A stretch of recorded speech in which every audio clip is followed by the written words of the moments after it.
Well, tell you the truth, I don't remember the whole party, the whole political meeting that Caleb was in, and what all went You on. see, I know your tricks. You remember all of it. No, I don't because I don't know. Maybe I had a pain pill in me that day or something, You but I did. I don't remember. Yeah, it's all right. Just give us your best shot. We'll let Okay. you. We started off, and Floki had to go to the court summons that day, where they had a meeting, and they're in the meeting. When he was inside there with Klaroki went in as his bodyguard, I guess you could say. Um, Fagrin and Tulu stayed outside and just kind of scouted their area. In the meeting, Floki met with several different high-ranking officials in the city.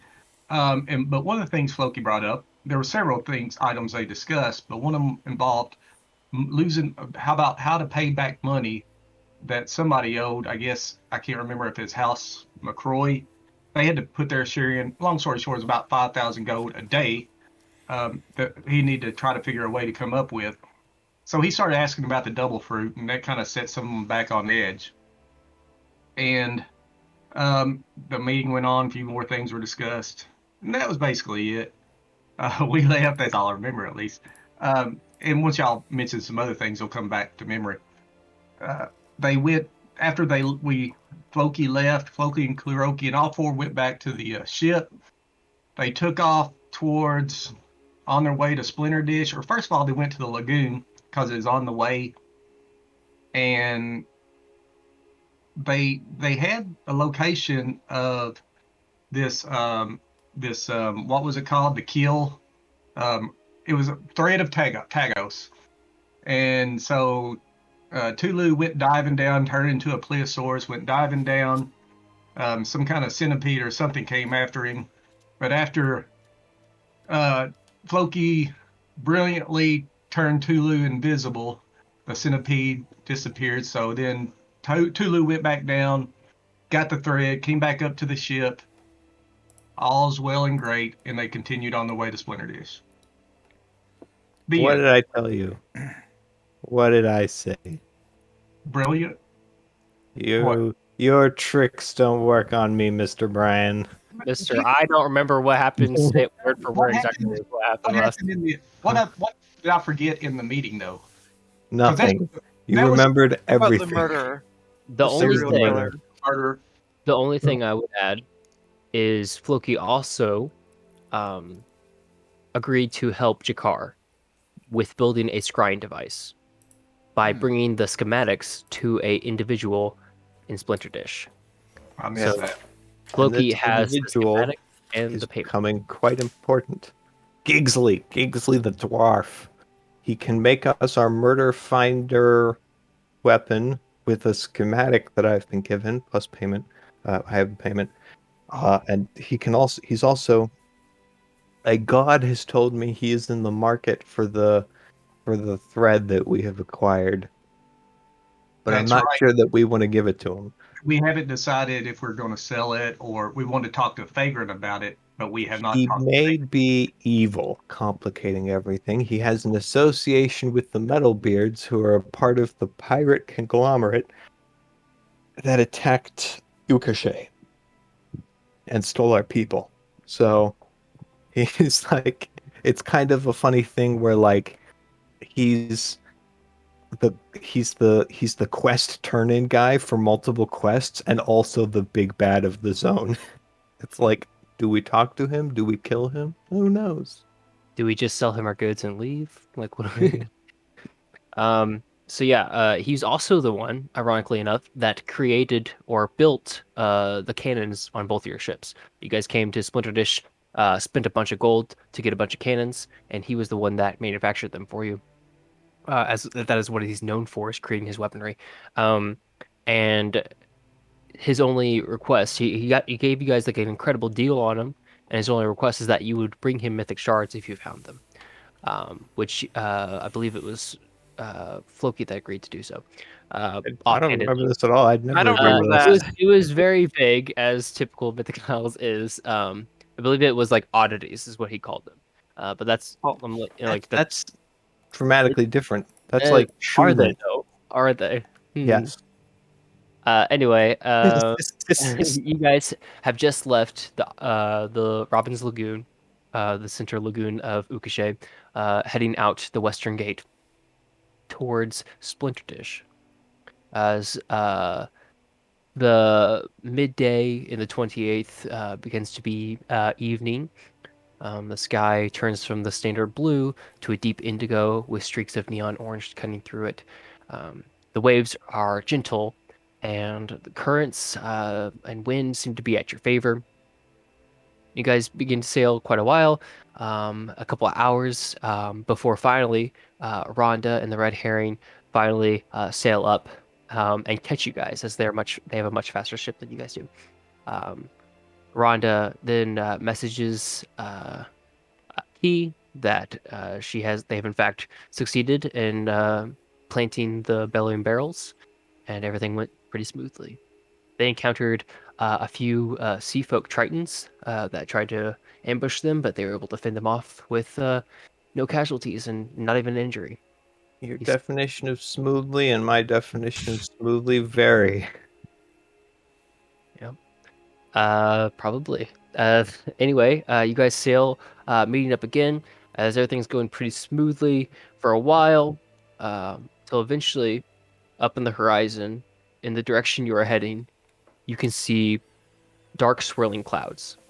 So for reference, you guys need to head due west to make it back to Splinterdish, and due west it seems to be really dark clouds overhead.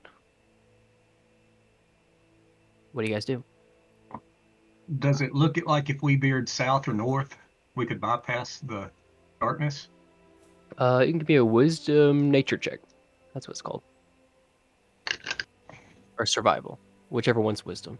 I could feel the storms coming yesterday. Is today the 28th? Today is late on the 28th. Yes, correct. For survival, Mhm. +6, so dirty 20. With a dirty 20, you think you might be able to sail south around it. However, you're uncertain how far off course that'll get you and how much time that'll take. It might take longer than the 3-day journey if you do. I'll relay that information. How far out does it look until we hit the storm if we keep going due west? You can give me an intelligence check.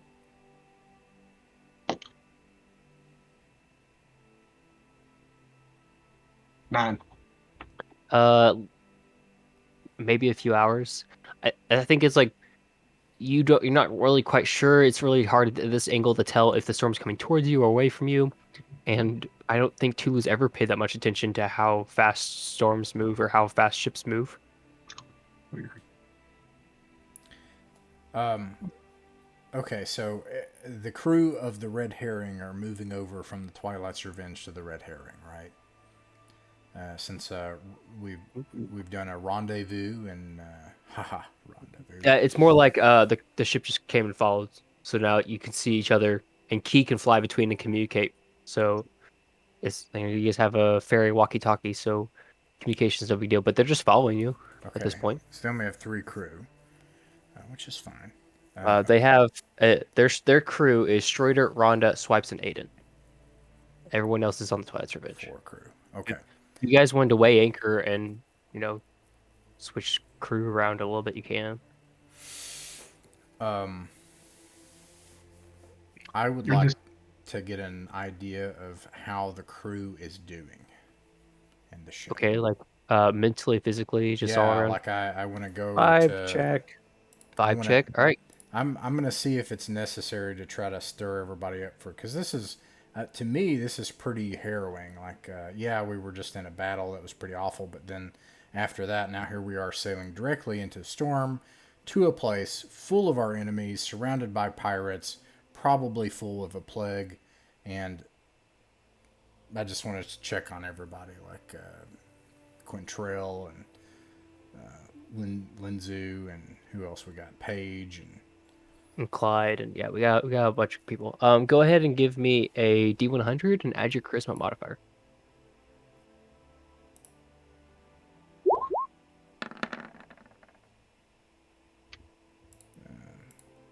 33 plus 2 is 34. You look around, start making eye contact with your crew, checking faces, and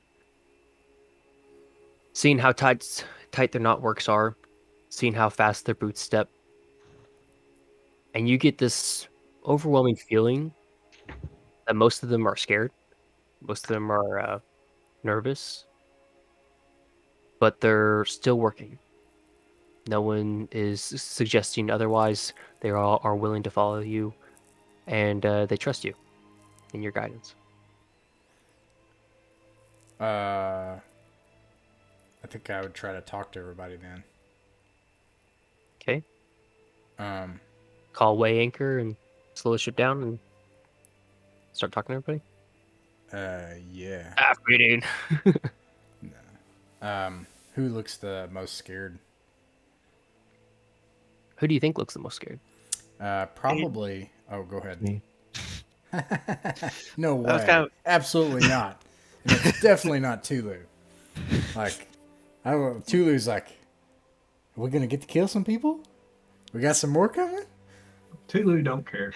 Tulu's I started marking them, like all the people I'm killing. Anyways, who's the most scared? Probably. Wait, Aiden's not here. Yeah, and then. Probably be swipes. Yeah, probably Swipes. Swipes is the nervous Nelly. He's also like the wise one, and he's like the one that like, yeah, he's got guts. He's always one that speaks up. So yeah, what's He's Swipe? also like every day he doesn't die is impressive.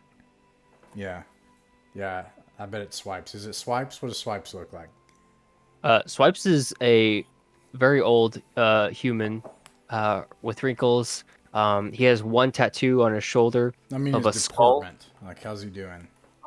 I mean, he's on the red herring, but from the distance you can see him. Oh, crap. He looks like he's holding the ropes of the lateen sail, and he looks like he's making small talk with Aiden across from him. Okay, well, I don't mean him. So there's Rhonda, Swipes, Aiden, and who else? Stroider's over there Strider. too. Okay, so Everyone else. probably. I mean, honestly, it'd probably be Paige. Oh yeah. I don't know why I probably. don't care as much about Paige's feelings, but like it would probably be Paige. Anyways, I go over to Paige, and I put my arm around him, and then it probably makes him fold, and then I'm like, oh. Yeah. His shoulders just cave in. So I like the way- hold it up like I'm holding it on, like it's supposed to sit there, but it doesn't, and I just like hold it instead, hold my arm up. Listen up, everybody. We've been through a lot together. We've made some money. Thanks to Captain Floki, we have a new source of revenue. We're going to be working for the city for a while. Have a chance to make quite a bit of coin. But we can't leave our crew. Now, I'm not going to lie to you. I've watched those storm clouds gather the past 2 days. This storm's going to be nasty. And on the other end of it, a place infected with a thing that, if I had any other way, I wouldn't go there. I've seen it take over a man. Only fire can cleanse him. Sometimes death is better. If it happens to me, I want you to know, this is my grave. And I wave over to the side of the boat, to the ocean. As soon as you say that, a huge gaping spout of salt water just comes rushing over, foaming across the freshly clean deck, running over your boots. I like, just take in the spray, and then I say, but we can't leave our crew. And we're not leaving that place until we find them or we figure out where they are.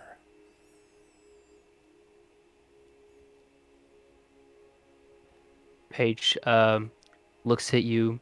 The strange infernal characters which make up the silhouettes of what would be the eyes on his face curl in a particular shape. He nods and holds up a paper-thin salute. I help him hold it up a little bit, like in the back, Yeah, because the wind kind of like makes it flutter a little bit. because it's a little weird. And then I'm like, we can't leave anybody. And that's the case for all of you.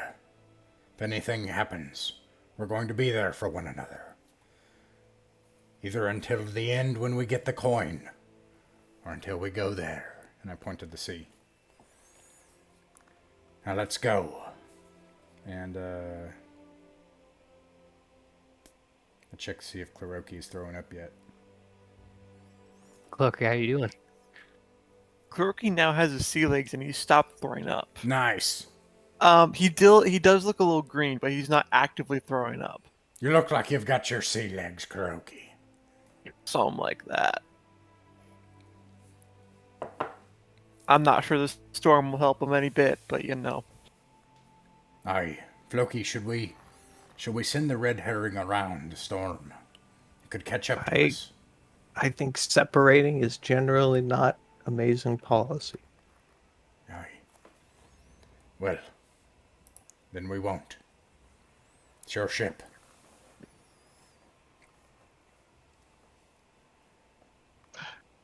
Let's go west. I don't suppose you have one of those spells that can stop storms, eh? There, druid. I didn't get those this time. If I took a long rest, I might be able to, but really, I don't have much that can help us right now, boss. But, well, I just hope I got something that'll help me. You know, if I fall overboard, I can turn into a fish and swim away, but that's about all I got. We appreciate you, Tulu, for everything you've All done right. for us. You At really that are point- a powerful druid. I kind of. Well, thank you. I'm getting there. As soon as Tulu thanks him, the wind kind of picks up. A strong gust of wind kind of comes through and rushing. Tulu's feet almost get picked up off the ground by the strong breeze. The ship kind of picks up and rocks awfully hard to the right. Crew just slowly like run up and start tying off things, pulling up the smaller sails to make way for the wind to not rip them apart. And everyone can go ahead and give me a athletics or acrobatics check. Hey, As I'm you, proficient in those now. Did you add your proficiency, Mason? Yeah, I did. Okay. I got a 15. I think I have advantage. Because I have I believe you would. a thing. You say athletics or acrobatics? Yep. Okay. Oh, 17 acrobatics. All right. 22. 20. Okay. Mason, what'd you get? 15. Right. As you guys work together, the wind picks up awfully strong. Dark clouds then make their way overhead. In fact, the dark winds seem to be making strange shapes in the clouds. What you think will be water spouts and tornadoes end up making these long walls, like curtains being draped across the sea on the horizon. You start to see the sky be ignited by purple lightning that kind of streaks through in different directions up above.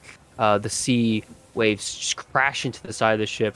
You guys are able to stay true due west, though, and make it further for a few more hours. Arms growing thin. What were you going to do, Mason? Is there any like loose rope lying around the deck? Yeah, you can probably find some rope. I would like to tie myself off. Okay. Go ahead and make a sleight of hand check. See how well your knots are. Oh, these are not very good knots. That's a 5. All right. You have rope secured around you. As you are able to tie Never a off good thing to hear. some of the crew's arms are getting tired as the wind is strong and brutal after a few hours of sailing through the storm. Vagrant, you get the notion that the storm must be quite massive, but your intuition tells you you are on the edge of it. You're not taking the worst of it. In fact, the red herring or not the red herring. Sorry, the Phantom had sailed through worse storms than this. So you're pretty confident you can continue. Everyone, go ahead and give me another acrobatics or athletics check. Who's at the helm? Yeah, you're the captain. You tell me. Um, it'd be Floki then, because he's on the Twilight's Revenge. 12. I got a 12 as well. 14. Tulu, you missed the mark. Everyone else got a 12, and you had to roll 14. 22.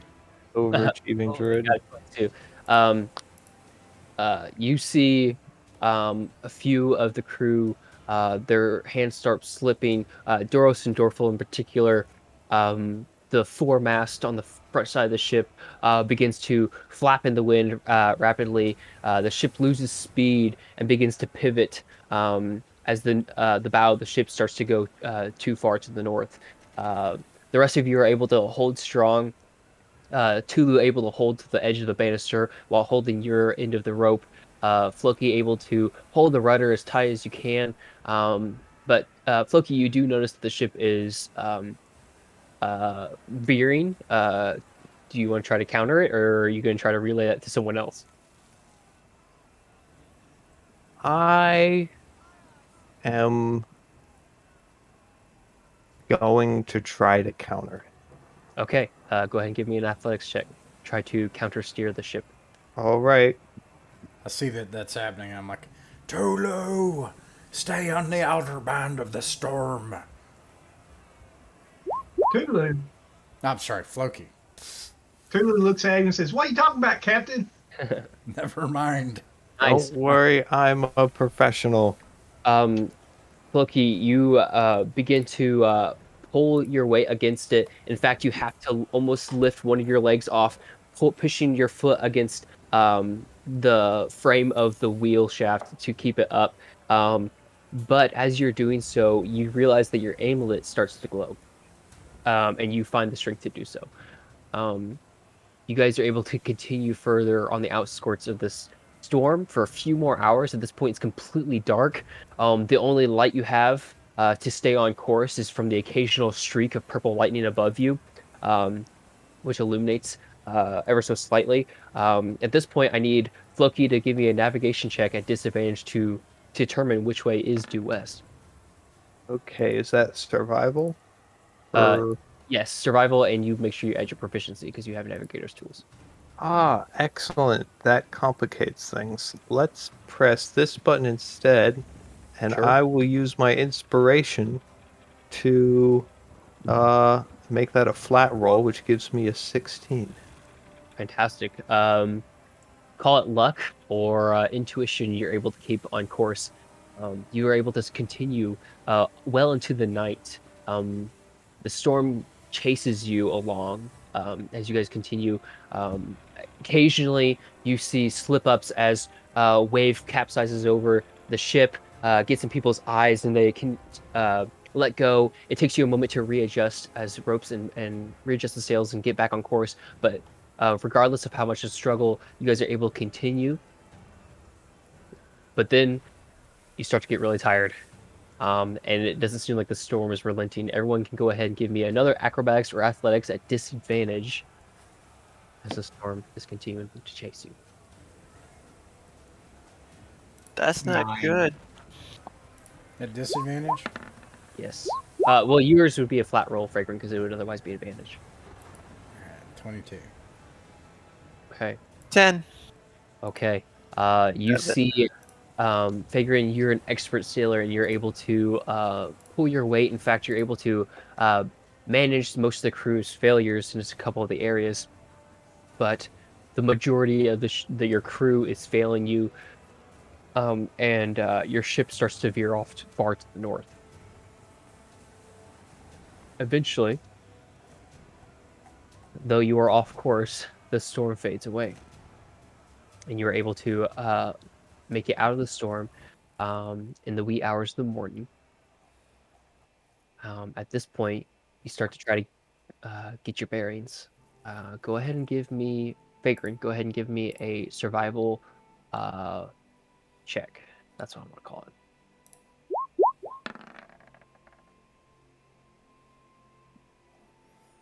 Let's see here. It's 13. Yep.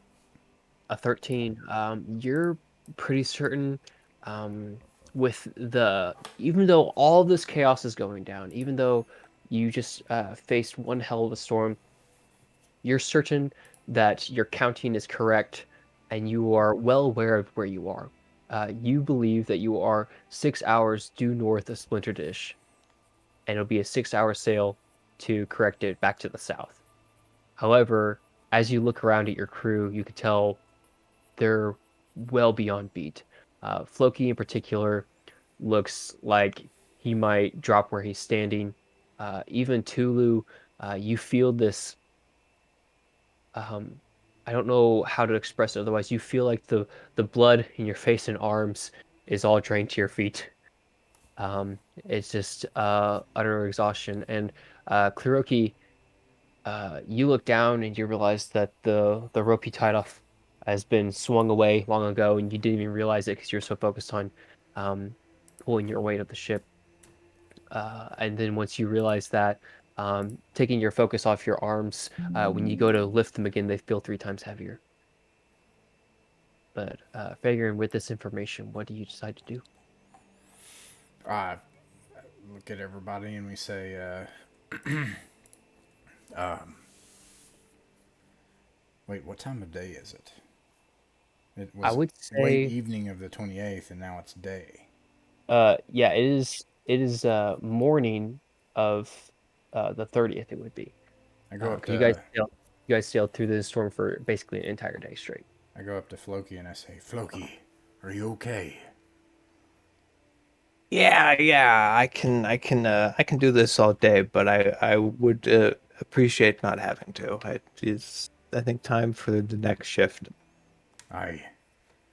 We're the only shift here, friend. But you're Ah, lying to me. You look awful. I think we need to rest. Tulu said as much as well. But a night raid. Get some rest. We'll sail as the sun sets. Let's see, we're headed west. We ended up north. You can use themselves. Sail to our the sun to our right, and just as the sun sets, we'll pull up onto Splinterdish. Tulu can help us. so we're What'd you say? Captain Tulu. Kliroki, listen. We're going to sail into Splinterdish by night. We need some rest, but we can't wait any longer to find our friends. So we'll set anchor here, tell the crew, and then before sunset, we'll begin to head towards Splinterdish. As the sun sets, with the sun to our backs, we'll sail in.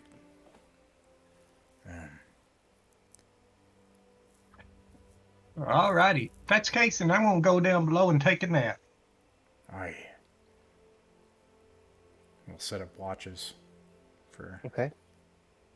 Clerk will offer to take first watch. All right. Clerk, go ahead and give me a perception check.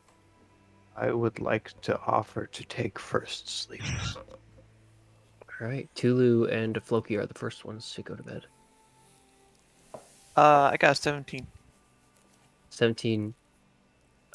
Looking out, you watch as the storm, this curtain of black clouds, dauntingly just taunts you. Just, looking at it, that it might be coming back or swinging around and coming closer.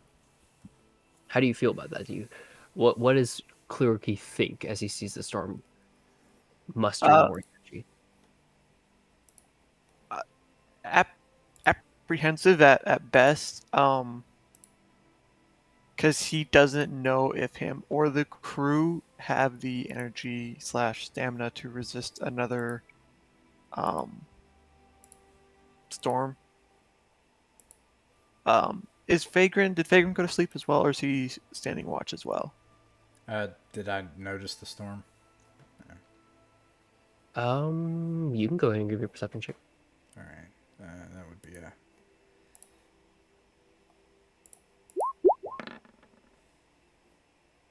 nat 1. Nope. And he went to sleep. Oh. Then he's going to keep a very careful eye on it, and if it appears to be getting any closer, he will just mention it to the captain. It was just like staying off in the distance, and he's just going to like so just kind of keep an eye on it, make sure it's not rolling back around on us. As you stare at it, the longer you do, the more you start to see shapes. And you don't know if it's because you're tired or because you're actually seeing things.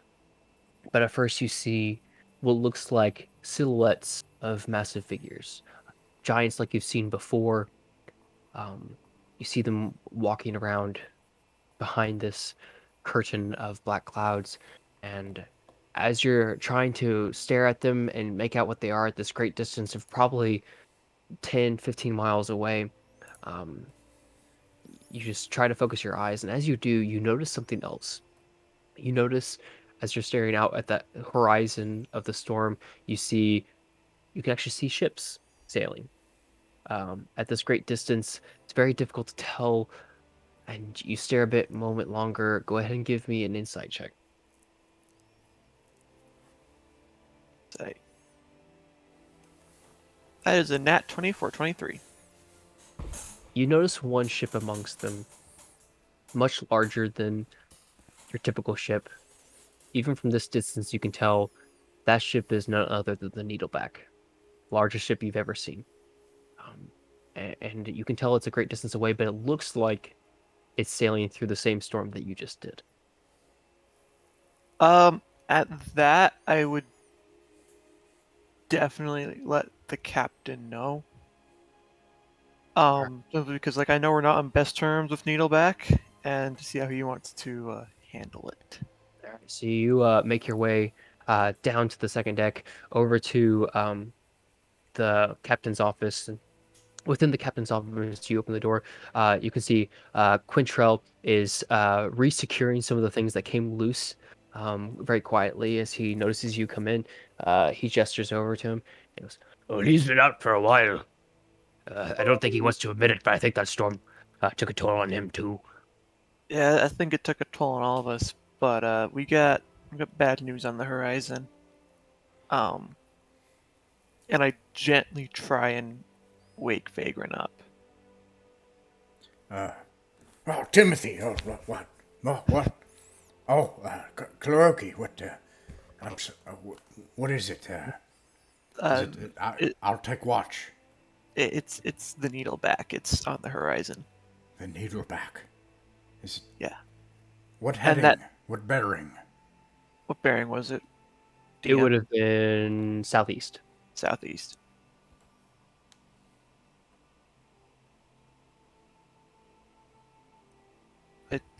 Vagrant?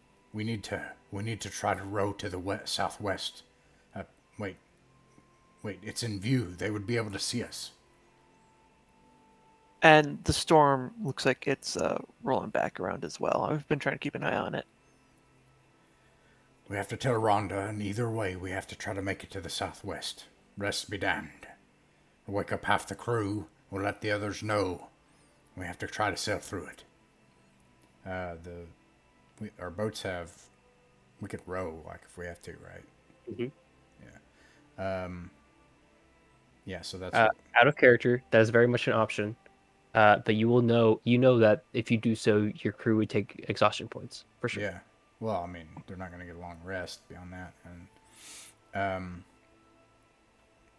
well, we have to escape the Needleback. So that's the first thing we need to worry about, and then we can try to go from there. We tell Floki and Tulu, but we tell them that we're probably going to be in for it for a long time at best. If the Needleback closes on us, we're going to have to wake them up. But they're going to have to try to get what rest they can because the storm's coming back. And we got to try to wake up half the crew or however many we need to operate.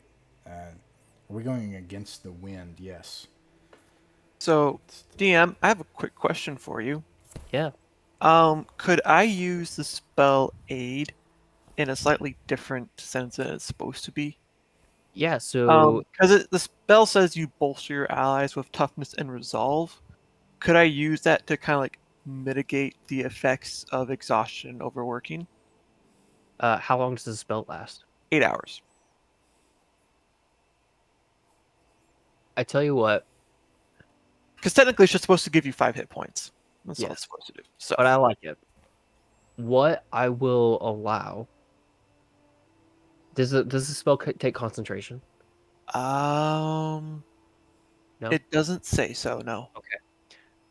What I will allow is initially, I want you to roll an Arcana check. And if you get higher than a 13, it will work as long as you maintain concentration on it. But if you ever take damage or anything else happens where you would lose your concentration, then it would immediately be dispelled. I Okay. wonder, what does this look like with him doing that? Because Uh, no one knows why Kleroki has divine power.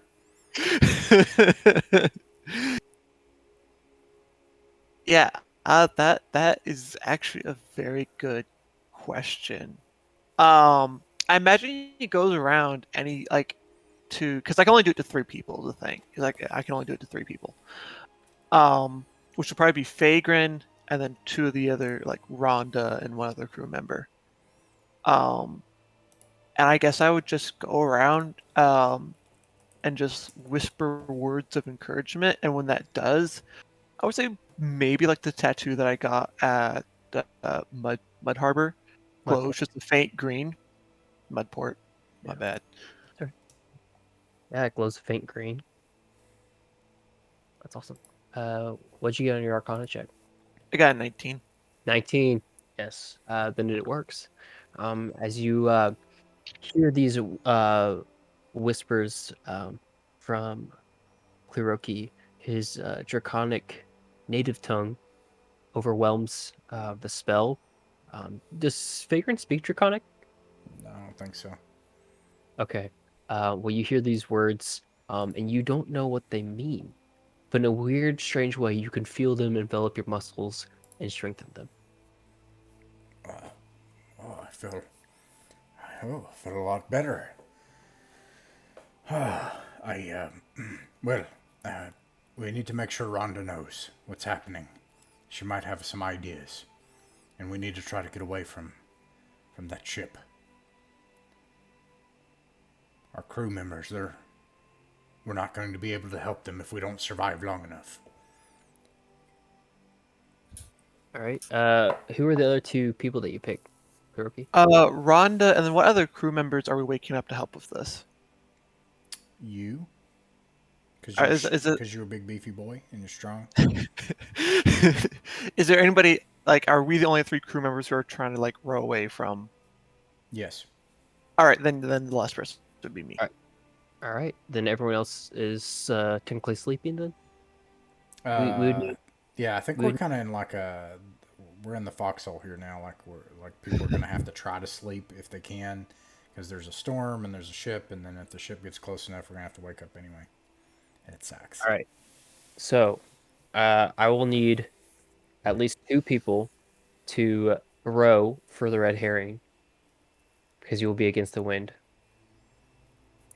I will need 2 people to row for Twilight's Revenge, or 4 people to row for Twilight's Revenge, and 1 person to man the helm on each to Well, steer. Rhonda has that anyway, but she's gonna pick So, Aiden and Stroider, obviously. all right. So Rhonda is helming red herring. Okay. She has the spell, so she does not have exhaustion. Stroider and Aiden are rowing. They have exhaustion, while Swipes is resting. And then on our ship, it's gonna I'm have to. rowing. Yeah, it's gonna. You're on the helm. Yeah, and then we'll need 3 more, so it would be like Contrail, who's already awake, and Durful and Doros, some beefy folks. Okay. So again, Tulu and Floki are resting then. Yeah. Okay. All right. As you guys take way to the southwest, Fagrin, I need you to make a survival check. You will have advantage on this check thanks to your abilities and clericy spell. Meanwhile, I need Clearoki to make me an athletics check, and then I'll roll for everyone else. 21. 21. You're able to stay true to the direction and heading you need to as your crew begins to start rowing for you. Clearoki, what'd you get? 24. 24. With your spell cast on you, you will find the strength to have this extra this extra adrenaline and power through. In fact, you're rowing twice as fast as Dorful and Doros combined, and Fagrin has to overcorrect his steering to make up for it. As you guys look back, you notice the red herring is going awfully slow as they're not able to keep up with the endurance of you guys. Even with Rhonda's guidance, it doesn't seem to be keeping up. However, you were able to make it a few miles ahead of the storm with your new heading. As you guys continue, I'd like you to roll again.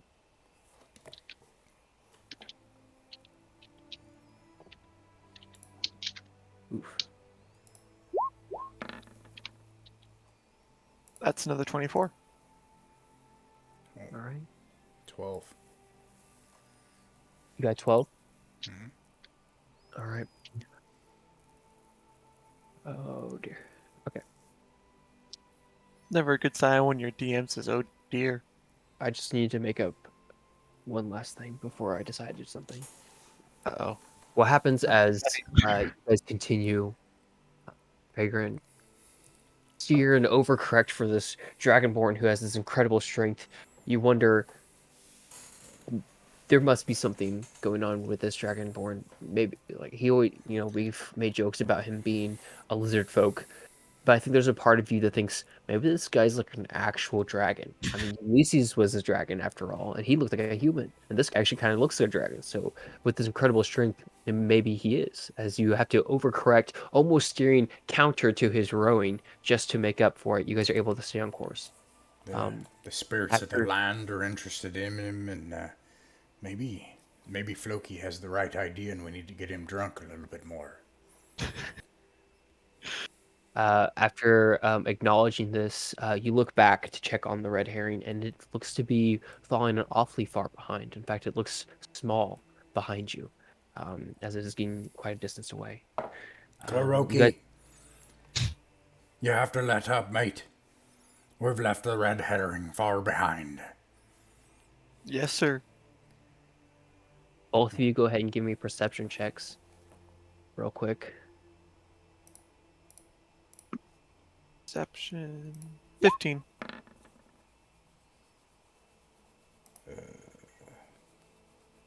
12.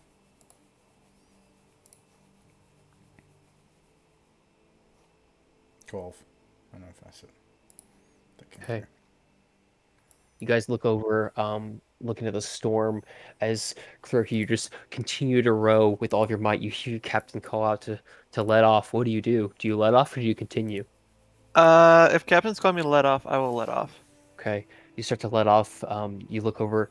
What you can see is the storm looks to be at a greater distance. You seem to be getting ahead, and you feel a moment of relief as you do, and you're like, I can rest for a moment, and it'll be all right. It'll be okay. But as you both look out, you can indeed see the Needleback. Looks to be at your, it would be your back left as you're looking out backwards. And you can see that, in fact, she has two of her ships flanking alongside her. Looks Fagrin, I think you know they're about 3 miles out. And as soon as you call out for Floki or Clearkey to let back, you get the idea that they might actually catch up and they might intercept you if you do. Time to wake up, Tulu. Gonna have to play that card. Someone get Tulu. All right. I gesture towards. So could I attempt to jerry rig? How wide is this ship? 35 feet wide. All right, never mind. Ignore me then. And Floki as well. We need Alright, to do everything that we can not to allow Rhonda to fall into the Alright. hands of the Needleback. Hulu and Floki, you both gain the benefits of a short rest, but not a long rest, sadly. If you would like to roll hit dice, you may do that now. That hurt. It does hurt. I'm sorry. Floki, Tulu, listen. The Needleback, it's upon us. The red herring is falling behind. We can't leave them. Rhonda is there. If you have any of those magic tricks, now would be the time. Well, Fagrin, since I didn't get good enough sleep, I can't get any of those other new tricks I had. You know that I can't get them right now. I gotta take a long understand. rest. Can you But fly, hey, Bill? what I do, you know, I can create a fog cloud. That might help. Well, would that help us in any way? Can you You're fly? asking- Huh? Can you you're fly? Yeah. asking- You can fly too. Well, I think it's time for a bit of that mayhem. Oh, you mean on that shit? What? Do we where are remember if running from? anybody there could fly? Like, did we seem to notice that anything on those ships could fly? I know that they have, like, the... No, not Well, particularly. Okay, so we have air superiority. So, yeah, fog clouds, chaos, distraction, illusions, bringing someone else with you, bring key if you can. We need to check on Rhonda and her crew as well. We don't need all that. I just go over there and I put all kinds of beasts on their ship and make them worry about those for a while. How's that sound? Well, that would help a lot. Anything that you think would work, Tulu. But in the meantime, Floki, we need to try to check on the red herring. Maybe you should assume command. Do you want me to, if we let the red herring catch up, and I can go aboard and help row aboard the red herring? That's a damn good idea. Then this ship won't have you, and it's slower. So here's an interesting question. There was a storm that was bearing back on us a little bit ago. Where's that at? Both you and looks like the Needleback is also outran it. Seems to be hours behind at this point. To the storm? Well, The storm. No, I said that to Floki. Oh, Are you- never mind. It seems to have abandoned us. are you ready for me to go slow them down now? Aye, we'll bring the Twilight's revenge about. We'll help the red herring, if you can delay them.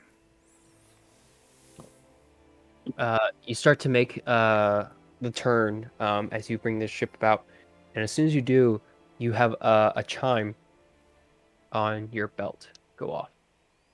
Floki, or not Floki, Fagrin. A chime? Oh, what is that? Now try to figure out what it is. All right. Hang on a second. Oh yeah, I have the bottle. I look in the bottle. You look in the bottle, and hang on, wait a moment, because I have to go back because I can't remember this guy's name, and that's really sad. But it's been a while since he's been Scoots part of it. Magoots. Scooty Magoots, that's his name. Thank you for remembering. I was like, he has a really fun name, but I can't remember it with anything. Gooter McGooter. It's Scoots. Scoot sends you a note through the bottle, and it says, "Where you going?" In such a hurry. I send a note back and I scrawl. We don't have any time to waste. Pirates attacked Deepstone, took our crew. Want to help? Question mark, exclamation point. You wait a moment and you fear that you would not get a response, and then finally, once you a moment you realize you're probably not going to get a response, you do hear a chime, and you see the note in reply. It says, "Hi, we've been trying to catch you. We have a surplus of crew." What the hell does that mean? I like beat the bottle. I'm like, out of character. I have no idea what that means. Can you say that again? Yeah, you asked your crew. You said my crew's wearing thin. You want to help? No. I said someone attacked the city. Mm-hmm. We lost crew, like meaning like someone took them. They were abducted, and we're trying to get them back. I'm honest. That's my approach. And then I say, want to help with that. Want to help with a rescue mission. Then the response would be, I, like I, and drop anchor, and then I think that's what all they would say. Aye, and drop anchor. Well, the first thing we would do is are we catching back up to the red herring? Yes, because you turn the ship at 45 degrees. At that point, the red herring would be able to catch up, and you Okay. told the rowboat to stop rowing. So the ship As is. soon as we can bring it a beam, try to get over to Rhonda immediately. Rhonda, do you see what's out there? Yes, I do, Captain. Indeed. Just received a message from Scoots. They're bearing down on us. Our crew's exhausted. We're probably not going to be able to outrun them, but we'll try. But outsmarting might be better. We sent Tulu. Oh God, it's Tulu. Floki! Shit! Yeah. Can you send your friend to stop Tulu, please? I think he's as fast as she is, if not faster. 30. Hold on, let me double. I think it was 30 or 40 feet per second for the broom. Let me look. Fly like the wind, little friend. He has a fly speed of 40.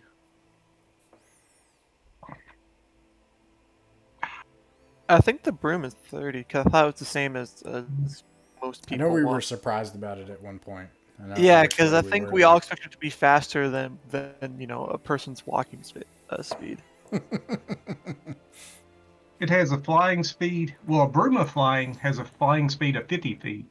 But I thought it. Yeah. Yeah. We So- have to try.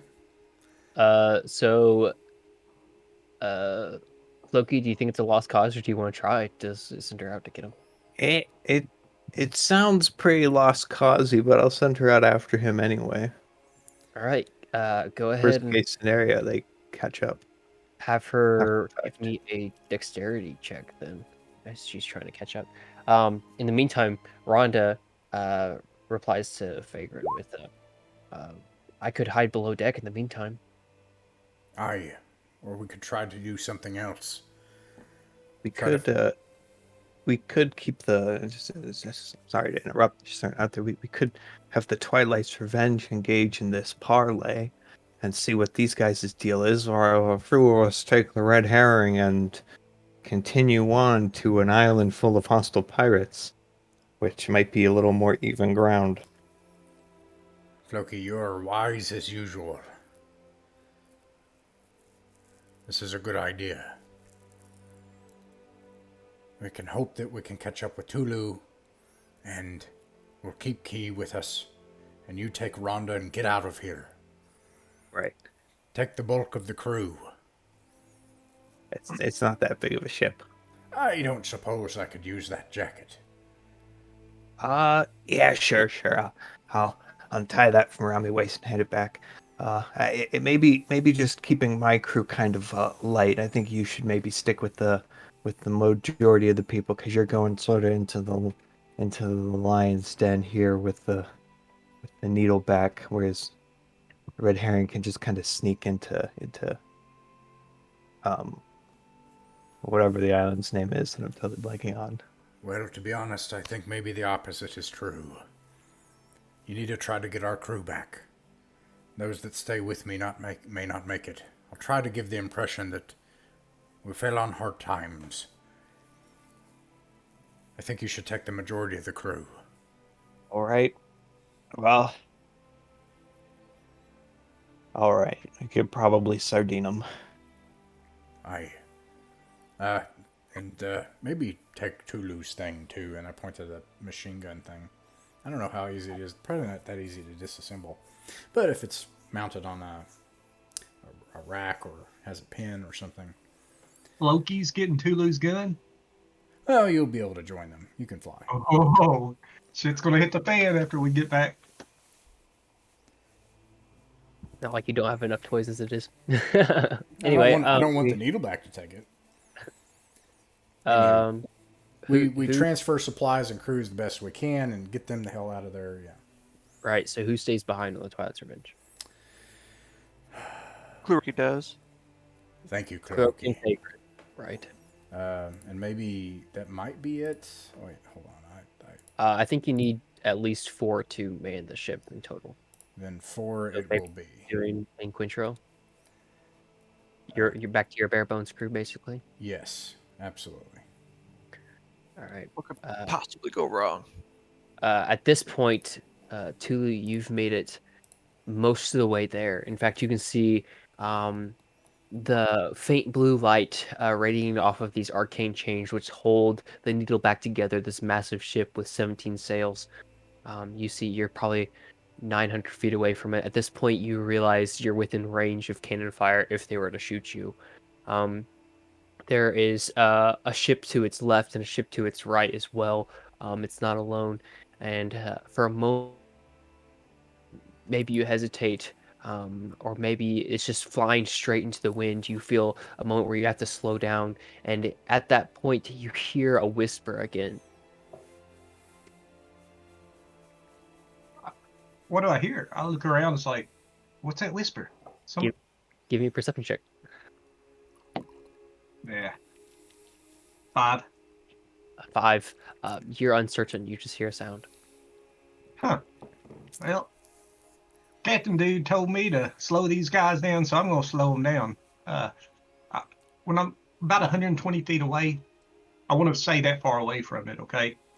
But when I get that close, first thing I'm going to do, I'm going to pull out my liquid wand, Okay. and I'm going to cast Fog Cloud on the main ship around the helm. All right. And if that doesn't slow them down, then I'm going to kill them all. Good call. You cast Fog Cloud. Immediately, you hear shouting, disgruntled shouts of different languages, mostly Dwarvish, but you hear different shouts too. And all of a sudden, you see a beam of bright light shoot up from it. Once it goes up in the sky, it just explodes like a firework, and firecrackers ride out. What is this? And then you see another person steps up and he casts Dispel Magic as the spell just fades from existence. Tula goes, "Ooh, we're going to have, this is going to be fun." Oh no. Which ship did the fireworks come out of, and which ship did the? The Needleback is long enough; it's almost 2 ships long, and it came from the rear side of the ship, and you're near the front side of the ship. Okay. What I'm going to do now is I'm going to cast summon and conjure animals Okay. on the ship. Okay. Let me what do you conjure? I'm Also, Fagrin, you would have clearly seen the firework displays. What is this in common? Oh God. Well, this Tulu's doing what he's told to do. He follows orders now. Then you I get always Wow. promised Tulu would get us killed. Fagrin, you get another page in your little bottle there. Okay, I read it. Yeah. As you open it up, and it's written quite hastily. In fact, it sort of matches your own handwriting. And it says, "Are you planning some type of attack?" And it's like 3 question marks attached to it. I write. We've dropped anchor. There's only 4 of us. We're a tiny merchant ship. In the name of the gods, what in the world would we attack? Fantastic. At that point, what animals appear on the decks? Well, no little whispers came to me this yet. Nobody's talking to me? All right, I'm casting conjure animals. 1, 2, 3, 4, 5, 6. Gosh, Is this Sorry. spell called Conjure Animals or Conjure Woodland Beings? this one is. Okay. Huh? I was wondering what the name of the spell was, yeah. Just out of This one's curiosity. conjure animals. 6. 1, 2, 3, 4, 5, 6. 8. 8 giant wolf spiders Fantastic. appear. So what does the spell look like as you start to muster the spell? Since I'm out in the ocean, it's a little different depending on what environment I'm in, but since I'm out in the ocean, it's like clouds kind of form, like regular silver line clouds kind of form over top of me, and little sprinkles of the clouds fall down.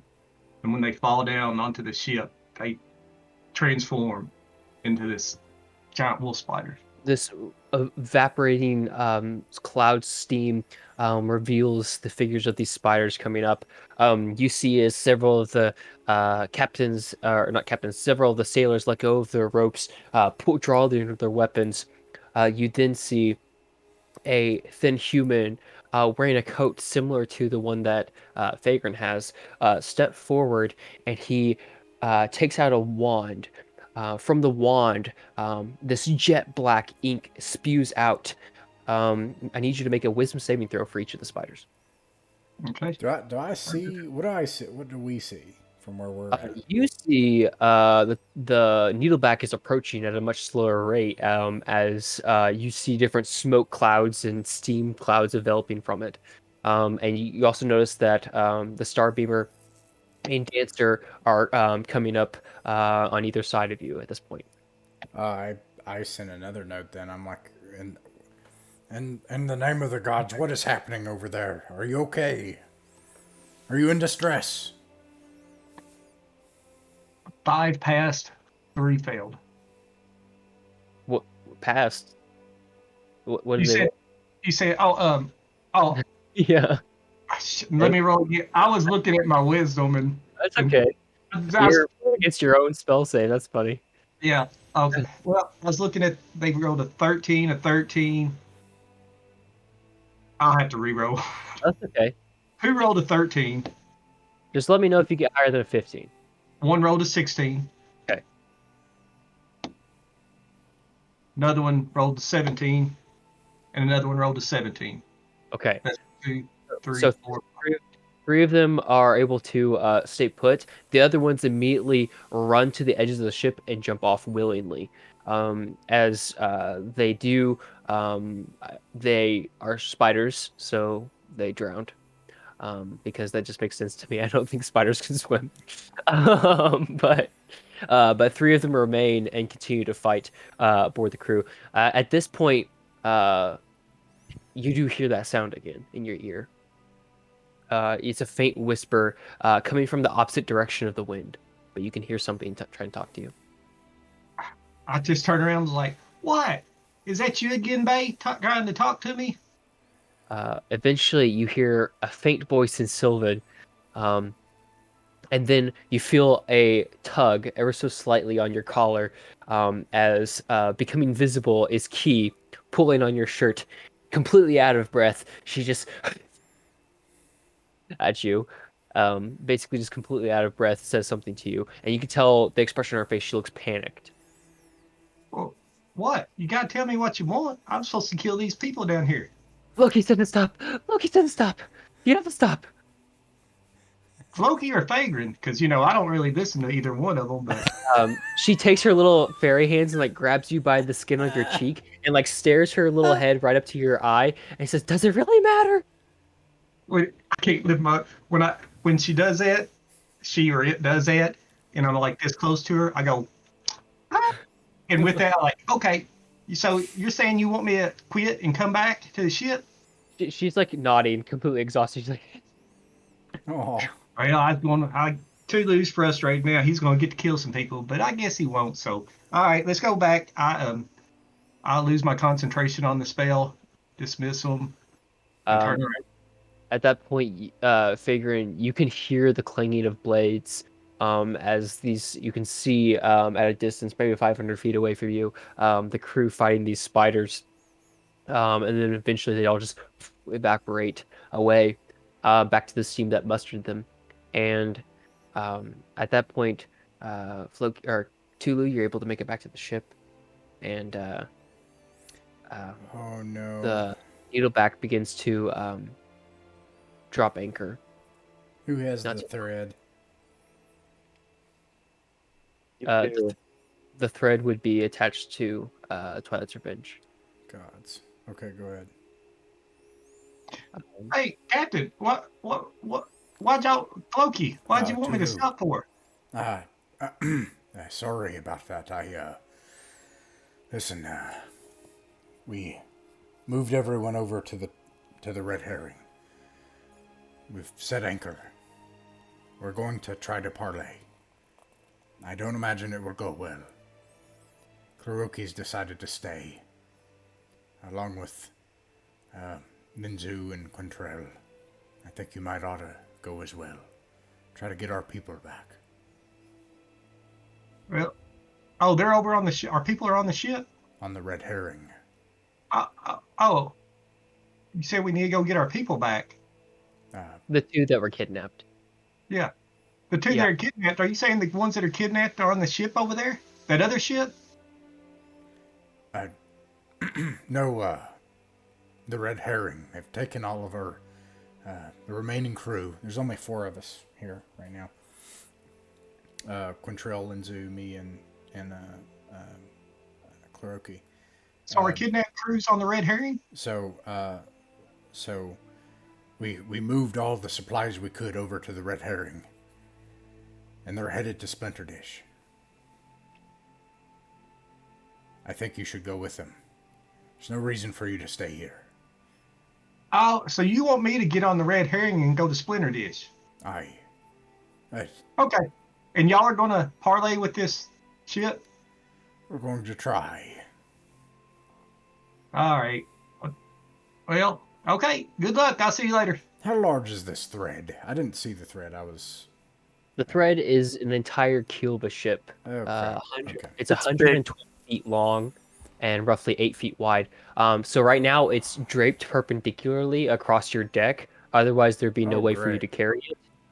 Super great. At first, the plan was to drag it in tow, but then it's the fear of it getting snagged on something. So it being aboard the ship is okay because it's not really that hard to navigate around. You just kind of gotta duck under it, and you would be awfully ashamed to hit your head on it.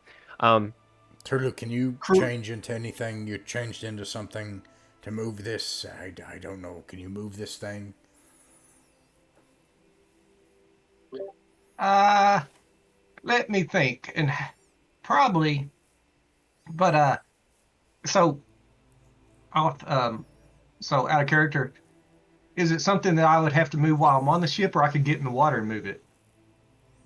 You would, or where's it at exactly? it's on the deck. So it depends on what your goal is to move it. Like, you want me to turn into a bear and drag it? Or what? Like move it to the Red Herring. Get it out of here.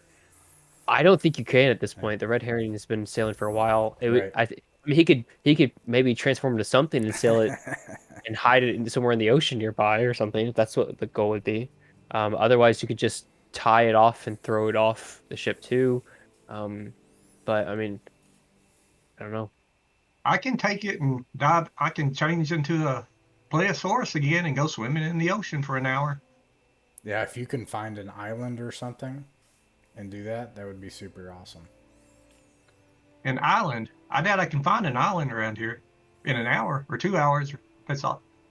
Yeah, You or think? just like play with this incredibly powerful magic item and don't let this Neverborn get his hands on it.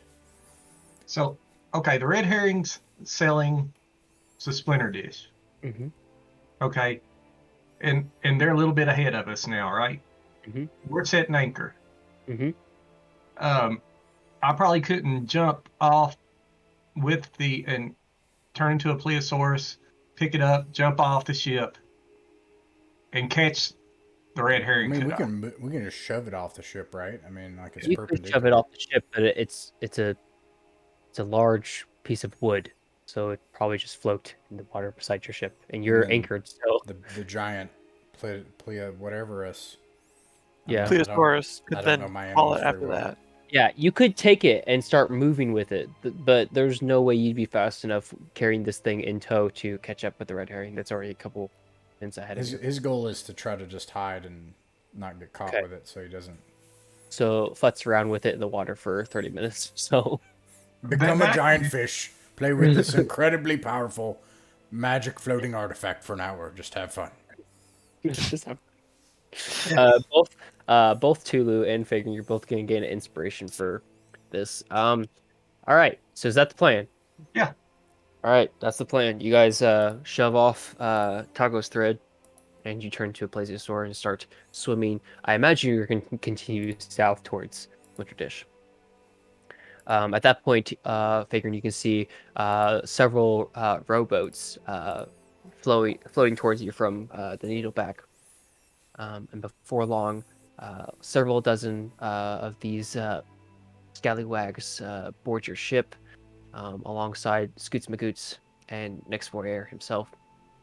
As a reminder, Next Warrior is a charcoal black-skinned tiefling with white eyes, and his tail comes to a stub, but he has it usually wrapped around the hilt of his blade. As he makes it aboard your ship, he bows, tipping his captain's hat.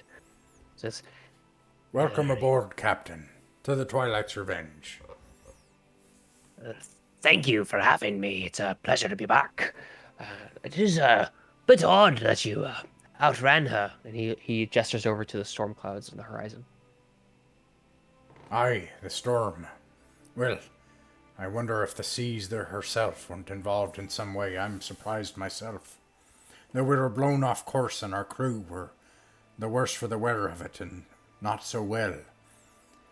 The Twilight's Revenge, we only have us four now.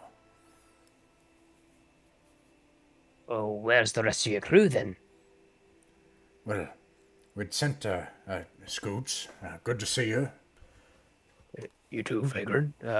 Scoots, for a record, is bald, and he's blushing quite bad at this point. No, it's quite nice, Scoots. It suits you. And now he won't look Scoots in the eye. Like every time he looks at Scoots, he's like like us.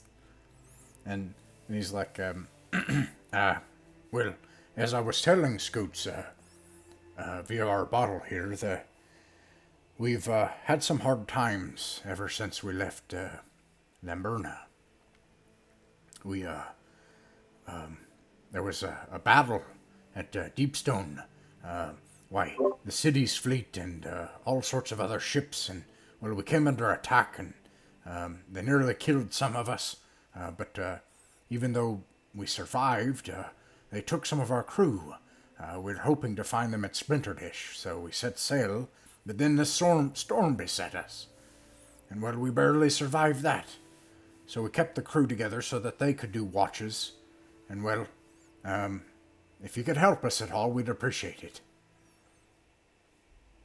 He takes a deep breath and he grins, showing his fangs, and one of them being silver. And he turns back to you and goes, I heard about that invasion, and I've got to say, we're all impressed with your work. at that point, you see a couple more of his crew are kind of hopping aboard the ship, and one of them you recognize to be the same captain that was aboard the ship at the invasion, the flagship. This fine gentleman wearing a fancy coat matching yours.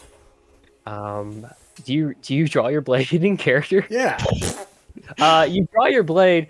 Um, Next holds up his hand and goes, Vagrant, we're only discussing matters. Like I said, we were impressed with your work, and The last time he and I had a discussion, he nearly ran me through, and a whole horde of dwarves almost killed me and my crew. all due respect, Captain, you were intervening on very important work. Important work. I he kind of Stand up. like sets the palm of his hand on your blade. Like if you wanted to, you could actually like put pressure and slice his palm in half. And he says, settle down now.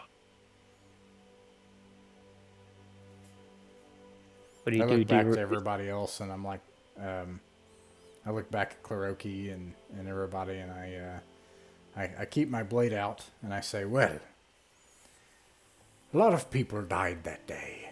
Now, I've been in this sort of business before, and I understand sometimes there's a bit of nuance to things, but, well, you said there's important work, but not everybody in that city deserved to be under a blade or a gun that day. So I'm not exactly sure that I can understand what important work was more important than the lives of my crew that day that were endangered.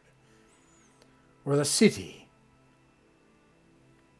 He grins from ear to ear, and you see him physically bite his own tongue. And he turns his back to you, leaving himself completely open to you. And with his back turned to you, he says, I don't think the four of you could take the 12 of us, and gods know I don't even want to try. What I do want, though, is to express something very clearly. Not every spider deserves to be squashed just because it has been feared by something. he turns back to you and looks you towards you, looks you up and down, and says, I fear something. Something fierce. Something that is worth all of the lives and blood that were spilt that day.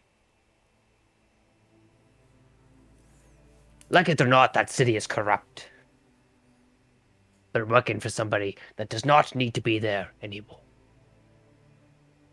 We, and he gestures to his crew, says, we're here to set things right. Turn things to where they need to be. I hear that your lieutenant is head of House McCroy now. and his all of his gentlemen besides him start chuckling. He says, I find it funny that you've elected your official to be his puppet. You don't know who's pulling the strings behind House McCroy, but we do. We've sailed these waters up and down our entire lives. All I want to do is offer you this. Last time, we had an arrangement, and you failed to suffice, and that's okay. We have no hard feelings about that. Some jobs aren't meant to work out. All we have is one more job. And you can tell that his men around you seem to be snooping. Like they seem to be like looking into rows of ropes and like lifting up cannons and looking under, checking between crates of different goods and stuff. Just perusing around, looking at your ship. Just I Rumor step up has it- to one of them that is like perusing, and like I get like right up in his personal space and just like growl down to him. Can I help you with something? give me an intimidation check at advantage. Intimidation.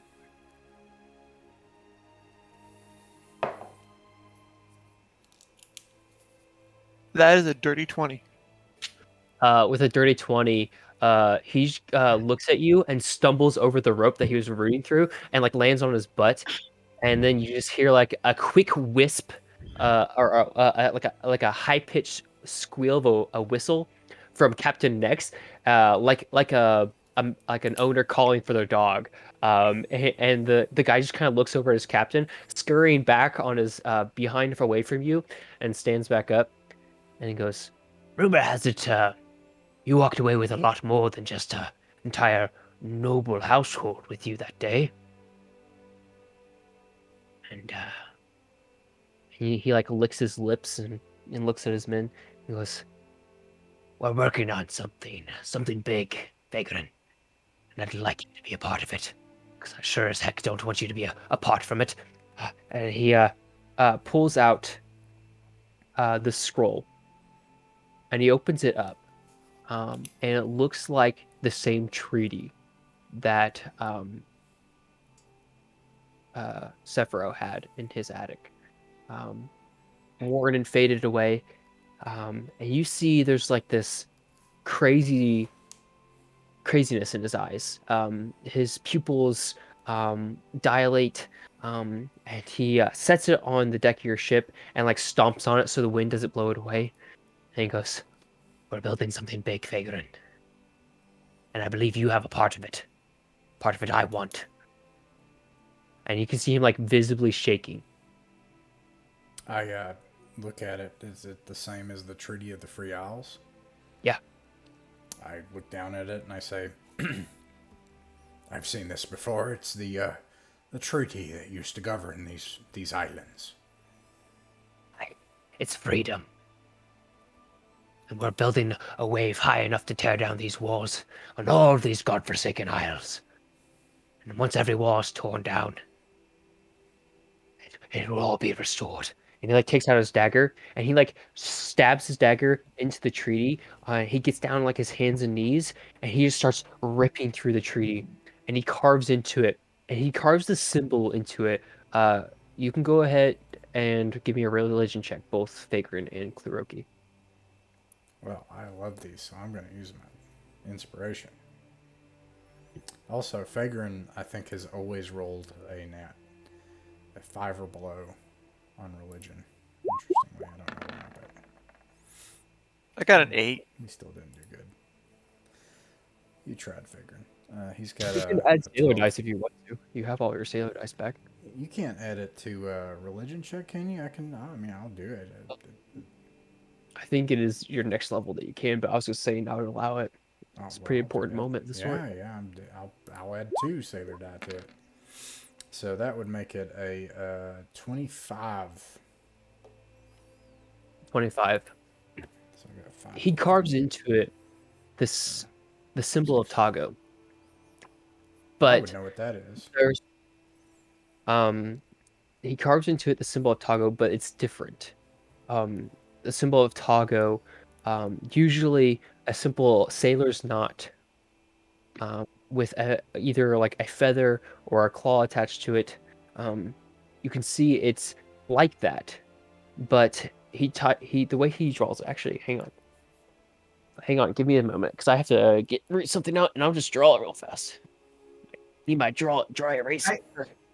Draw it on roll 20. I want to see another good drawing on roll 20, like your Okay. island. It's yeah, alright. but Jake's like really good at drawing though, so like. Not really. Not in dry erase markers. When I draw it in roll 20, but I'm being ironic. But when Jake draws, he's like actually able to draw. Clue is definitely, if there's any other crew members snooping about, he's definitely giving them all like the death glare at this point. Yeah, since you did that, yeah, you basically stopped them from getting it. He basically draws this, which looks like the way he carves it out of the treaty itself. But the way it looks like hempen rope tied in a way that looks like a skull with large fangs on it. And he carves it into it, and he holds it up, and he says, There have been troubling things on these waters for quite some time. Silver Moon Emperor has been behind most of it. gods, Vagrant, just don't stop me now.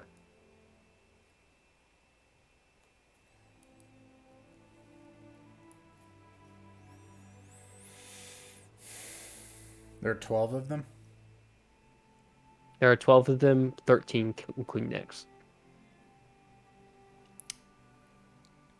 Well, And if let me know after an hour has passed, because I need to come up for air after that. I Yeah. I hope that you'd understand, Captain, that I'm rather preoccupied and mostly concerned with my crew. And, well, once, maybe you don't understand that, but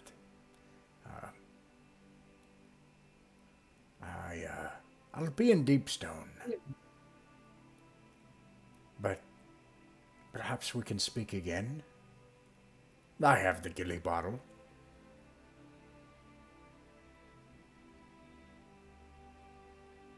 He pauses. What And is his it that eyes you said move. that I took from the battle? We weren't even paid. And by the way, I know the city's corrupt. Perhaps we have,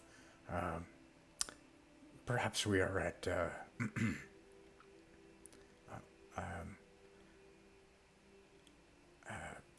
perhaps our paths have crossed on this.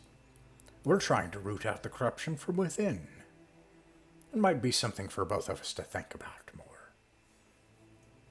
You see his eyes go from this crazed look to a somber, almost absent-minded stare.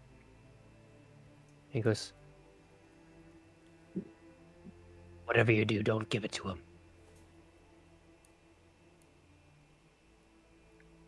Give who what? Give Gigsley the thread. and you see him like, he's like has his hand on his hilt too, as you have your blade out. Who's Gingsley? Scoots, kind of steps between Nex and you. He goes, Please, Vagrant, don't play stupid with us.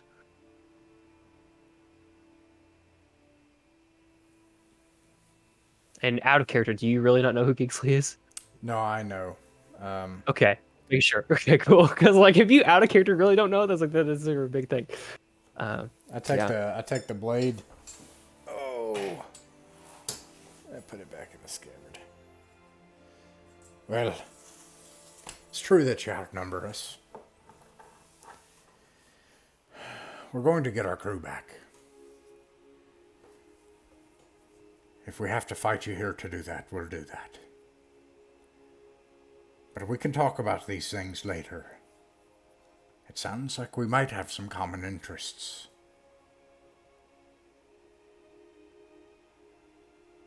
Next, frustrated, he was hoping for something much different. He takes a step back, looks over, and leans against the banister away from you. Scoots kind of looks at him, looks at you, Vagrant, and takes out a small piece of cloth and ties it around his head, covering up his bald, sunburnt head. And he looks up to Vagrant and he says, Look, Captain, we've been through a lot, but it looks like you boys been through a lot more. Maybe next year doesn't want to admit it, but we really could use more than just our small fleet. In fact, we'd like to, on behalf of the captain's will, he kind of like looks over, making sure that his captain's not going to like turn and spit fire at him. He's like, we'd like to offer you some men to aid you on your mission to recover your crew. Gigsley and Blando and all the rest of those hellhounds are beginning to be quite troublesome. You know know that. Blando. Aye, we know Blando, and they all kind of like chuckle and like, he does a damn well job at making sure everyone knows who he is around here. Well, I have to tell you that I hope you're not on too fond of terms with him because I'll probably have to kill him when I see him, or at least best I can. He is the one that ordered our crew kidnapped.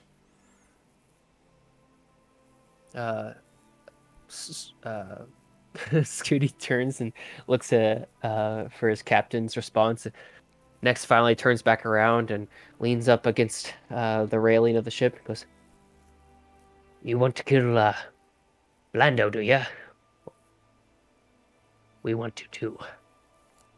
But it's going to be harder than you think. and he steps forward and he goes, But I do like the sound of killing Blando. In fact, we're not too far from Splinterdish, by happenstance. He's got a base there, indeed. Him and his marauders. They're underneath. In fact, calls it the Underdocks. It's like his fortress. But it's not as strong as it looks. And in fact, me and my boys here, and they all kind of like give grins and high fives to each other. And goes, we've started a little trouble for him there a couple weeks ago. It's turned out to be quite the development. You let loose that horrible thing. Aye, we did. And it was well worth it, too. You know, Fagrin, I don't have any resentment towards you for having a heart. But mine's been cut out long ago. I would like an alliance with you. And I'm willing to go further your end than you are towards mine. So we could help you take out this Blando and negotiate at that point what happens to the threat. But by all means, do not let Kingsley have it all. Or I don't think any alliance could be had here, and that would make me very sad.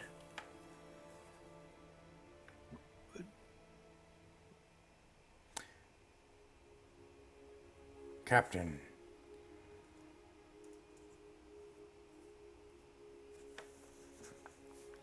this business offer from these other people from Gigsley, we're not going to take that deal. But there's And a what lot you of be things. doing? I'm sorry, what did you say? he asked what you were doing with the thread then.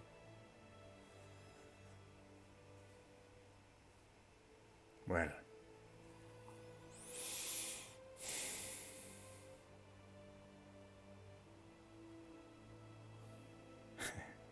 the thread is mine.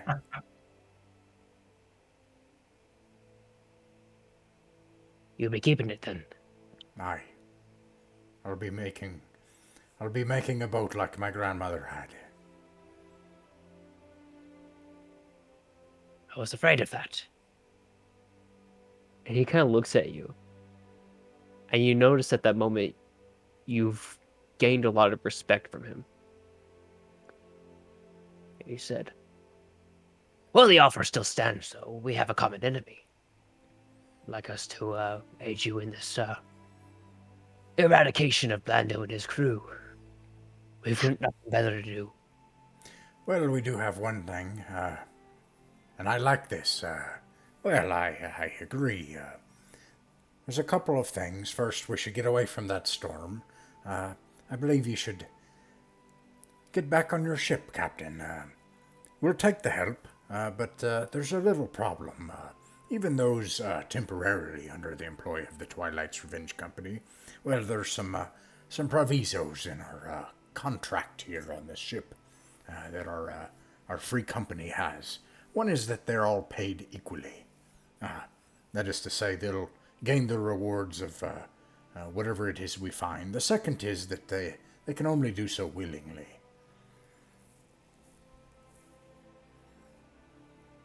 Aye, you need my men to volunteer. Aye. That's the only way that we'll take crew. he turns and looks to his crew around him and goes, Well, which one of you dogs wants to work here? And they all just like raise their hand nonchalantly. He goes, "That's what I assumed." And he turns back to you, goes, "All my men be sailors. It don't matter what waters we sail." um, well, then we'll take the crew that. How many people can fit on the Twilight 11 Storm? stay. Okay, Actually, cool. it would be 10 stay because Drake and Scoots go with him back. All right. But yeah, you He's get like, this is a terrible idea. That clues he's not a fan of this at all. There's a couple times where he almost did something stupid, but he does not like this. Or Clearkey will remember this. yeah. At that point, your spell would wear off, Tulu, as you It, does, it doesn't work. It's good for 3 hours. 3 My hours. wild, but I have to come up after an hour to catch my breath. Okay. To get a breath. Well, I would say you're able to do that once, and you can continue. Go ahead and give me an athletics check, just to make sure that you're going your maximum speed while carrying this thing. 14. Okay. Yeah, so you're able to continue. You would have been moving at your full speed. What's the full speed of the Plesiosaurus? 40 feet? 40. Yeah, so you would have been moving at 80 feet every 6 seconds for an hour now. So however far that is, that's how far away you are. I imagine if once you resurface, you can see the ships in the distance, but you're quite a distance away ahead of Twilight's Revenge. As you continue to go, you have another 2 hours of movement if you want, or whatever you want to do at this Well, point. I'm far enough away from Splinterdish that I would never reach there in 2 hours, right? Correct. Well, then I have to hang around the boat, and for my spell to wear for my wild check to wear off. That way I can get back on the boat. Okay, so you Oh, just kind of sit there, or do you continue to swim? actually, I can wild shape again into one for one more time. Okay. I guess that'd be 5 hours left. Could I make it all the way to Splinterdish? Yeah. Yeah, you have 5 more hours because you guys weren't that far away. Okay. Well, then I'll keep on going. Okay, so you just swim all the way there. Mhm. At that point, as you decide to just power through, in your plesiosaur form, Floki, you're able to make dock, at Splinterdish. It would have been probably 8:30 at night, on the 30th of Cloudscatter that you finally make port.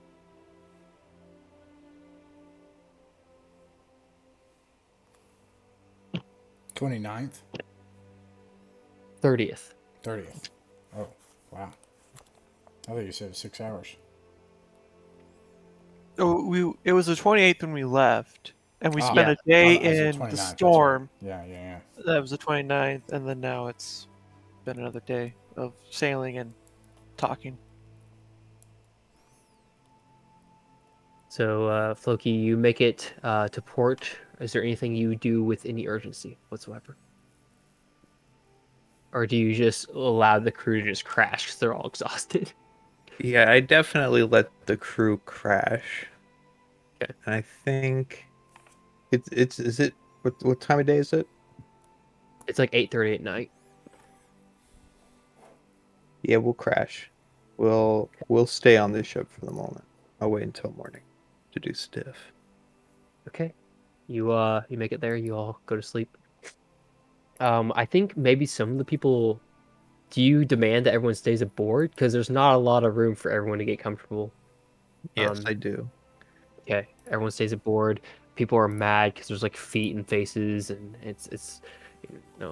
you're sleeping shoulder to shoulder with a bunch of smelly people that are like literally soaked in sweat at this point from going so far so hard as much as they could.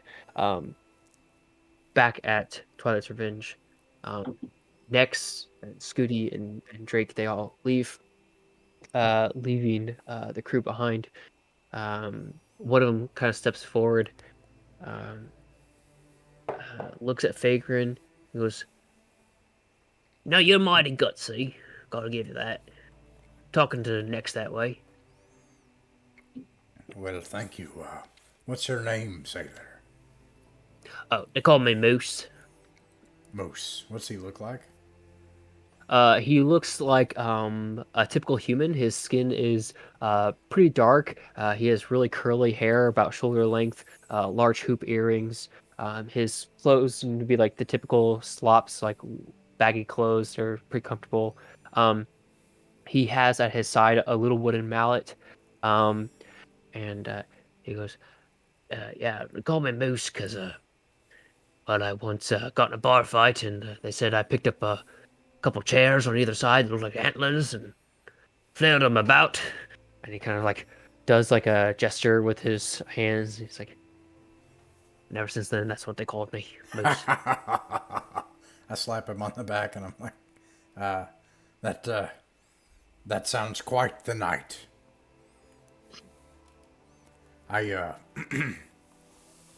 Some of our provisions of rum that we've taken, we'll have to, once we get through this and we stop Blando, perhaps before you head back to next voyage's crew, perhaps we can celebrate, and you can. Well, I hope you won't use those antlers on me. He laughs in return, and then his smile immediately drops as he looks towards Kluroki. And he looks back to you, Fagin, and he says, "Now, why is it that you got this, one of them plague bearers aboard your ship? You're really that worried about the Blue Rod?" I think I know what you're talking about, but I think you might misunderstand. First of all, sailor, you need to understand that is one of my free company's officers. You'll speak to him with respect so long as you're on this ship. Secondly, Aye. we're not from here, so he's no plague burner. But I've heard of this. The plague burners here, they're lizard folk. Aye. I think they may have tried to contact him, try to recruit him. Interesting. I didn't know they were lizard folk. That's good to know. Well, we should try to get some rest. I imagine that we'll need those antlers tomorrow. He nods, takes a deep breath, and he walks towards Kluroki. Goes, "Hello, name's Moose." Kuroki greets him. He's like, Kuroki, nice to meet you, and like gives his hand, offers his hand just like a handshake. He looks at it for a moment and hesitates, and you can see like a moment of like shock and fear, Mhm. and then he eventually kind of shakes your hand, and he goes, "Never met one of you before." I get that a lot. I ain't gonna hurt you as long as you don't cause trouble. Tell me, he looks back to Fager and he looks back to you. He goes, "You're not from here. What are you doing in these waters?"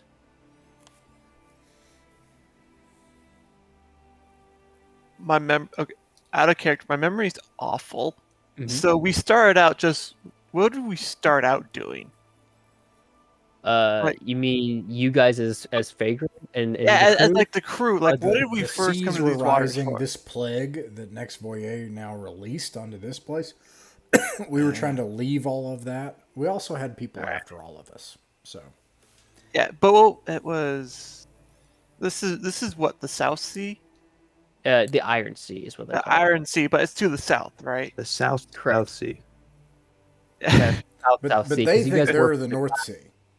And they think we're it's like like- non-existent. It's kind of like Australia thinks that everyone else is upside down, and clearly they're the ones that are upside down. It's kind of like that. Yeah, I was like, there's things got really bad to the north, so we had to skedaddle, and we've been sailing these seas ever since. Far to the north, farther north than you, I think, have ever been. Farther than the tower. Much farther. Didn't think anything was out that way. Yeah, I get told that a lot as well. We didn't think anything was this far south either. He kind of just nods and goes, "So you ever been past the Allguard then?" Have we?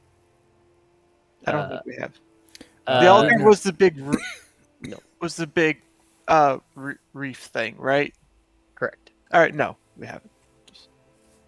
Oh, well, maybe if there's agreement between our captains, then it's all settled. We could take you there. Let's just see Maybe. it. He Actually, we have starts. seen it. We sailed and we saw it. That was actually because you noted that while we were traveling. Cool. He goes and he starts doing busy work to make it look like he's actually helping out in the crew. And then he kind of takes a seat on a stool. And he goes, "Well, let's be hoping then." And he starts like fiddling with something to look busy. At that point, you guys starts making sail. Hey, Mr. Dungeon Master, I would Yes. like to interject before sailing happens to make money Okay. moves. Okay. I would like to send Key to the Razorback. The Needleback. Needleback. Cool. All right. I was You pretty send her close. over. I want to. You were very I want to progressive, shadow Nex Voyeur. All right. Invisible, I would assume. Yeah, but not like invisible, but not hiding. If that makes sense, like throwing out a friendly wave periodically in case he happens to have true sight. It's kind of like, look, I kind of don't care that if you can see me. Hello. But still not trying to attract general attention.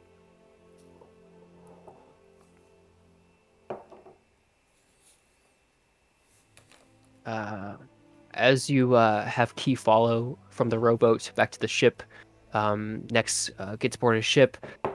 He has like this small staff meeting with a few of his officers that kind of come up. He goes, Well, he didn't take the bait, but he did agree. We'll be taking down Blando shortly. and the crew just kind of goes, Aye, yes, Captain. All right. he says, Also, best be watching out. Togo favors him. So does the Simogy. Sai's yet to make up his mind. Pith's been silent on the matter. And I do believe we can convince a few more to agree with us as well. I'd be changing, boys. and they all just kind of like stand up straighter and look like they're at attention. Got a doozy up ahead. But no Kazoo will fall. And they all kind of cheer in unison. He says, God's willing. Vagrant won't get our way. and at that they all kind of just disperse. And Nex doesn't happen to notice her.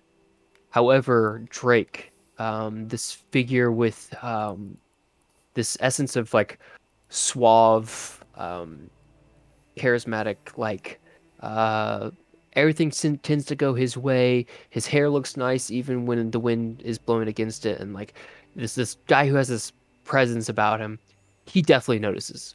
And he's just done nothing but like stare directly at her since she's landed, and I think like no one else is paying that much attention to him and what he's doing, but he definitely notices it. And do you continue to follow Nex as he goes below deck? I would actually like to sneak off and attempt to locate Nex's quarters, the captain's Aye. quarters. That is actually where he was going. So as you try to start navigating around, eventually you find past the mess hall this massive, what would be as large as a tavern within this ship. You make your way down different corridors and flying through different keyholes to make it through doorways. Eventually, you make it to this place where there are these this mosaic of glass panes which make up this secluded area of the captain's quarters where you can see Nex through the glass working on something. As you kind of come up and perch on the keyhole looking through, you can see piles and piles of platinum coins surrounding him. You also see several of these smaller creatures. They look to be similar in size and shape to a goblinoid. However, their skin looks to be made of like cobblestone or ashes of sorts. They have two voids like eye sockets where their eyes should be, which is nothing but like indentions on their spherical heads. They have these large gaping mouths, almost like a Muppet in shape, but instead of like anything within the mouth, it's just like these little brass teeth kind of make up their teeth. And they seem to be like organizing things for him as he's sitting at his desk. Interesting. Do I know what those are? Um, I know Floki doesn't, but Okay. you can roll for Key to know and kind of translate that to Floki Uh, via an Arcana check. Arcana is in. So it's this button, which is 15. 15. She's looking at them and she can kind of like sense your thoughts, I'd imagine. And she doesn't say anything, but telepathically you can hear her voice say, "I've heard of these before. They're like wizards' apprentices, um, mindless servants. They have a strange power to negate magic, both the inert and the intentional.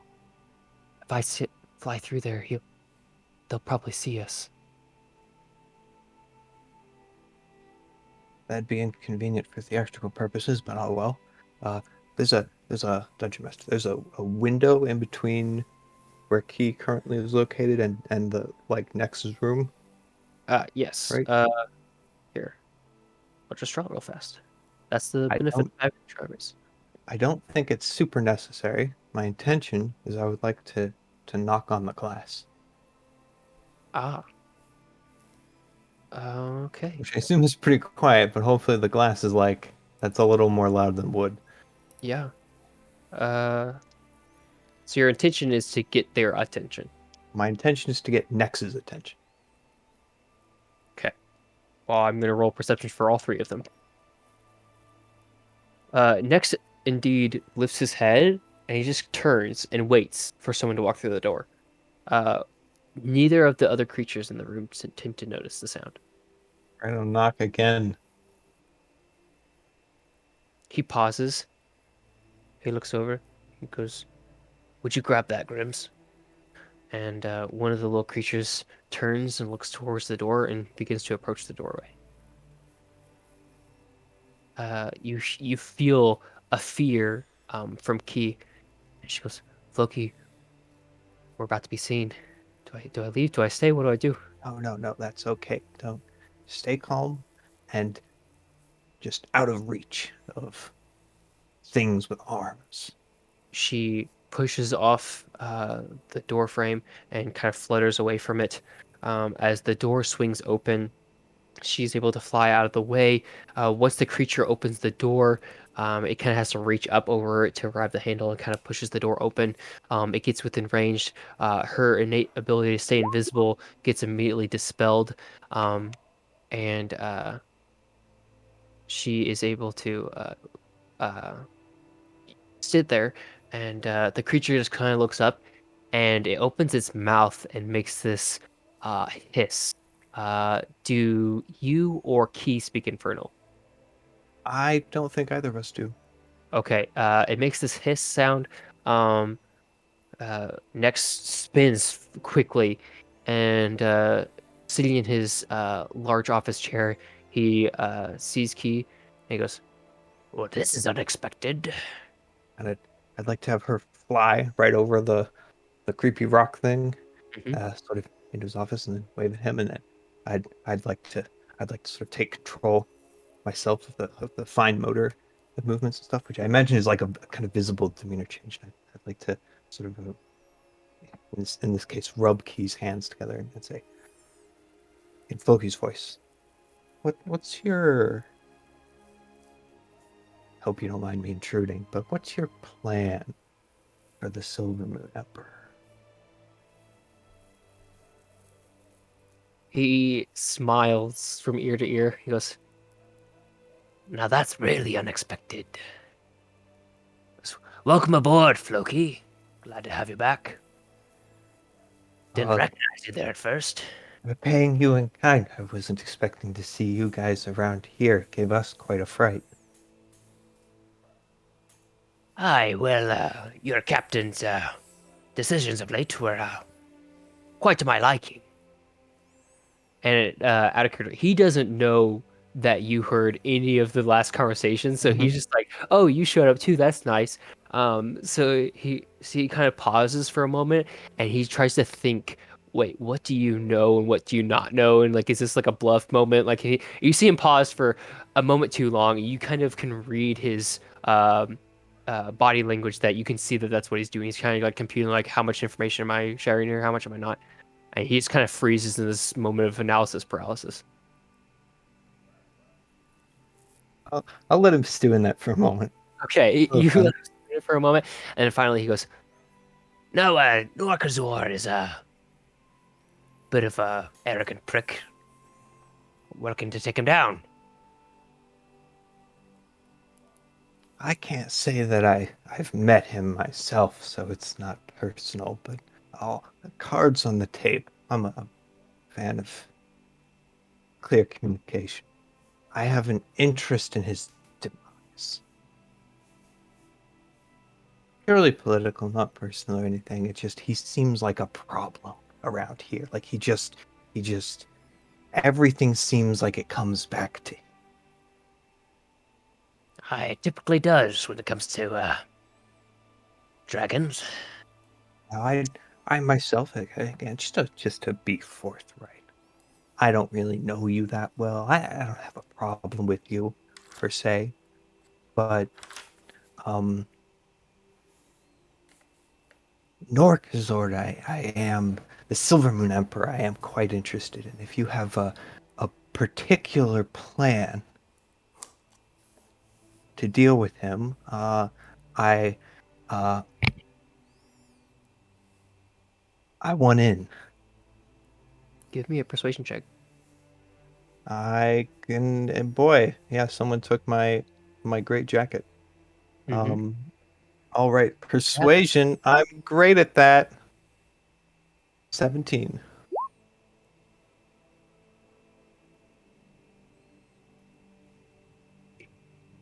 Breath, and like he is got this almost Joker-sized smile on his face, and he turns around and goes, Now, Floki,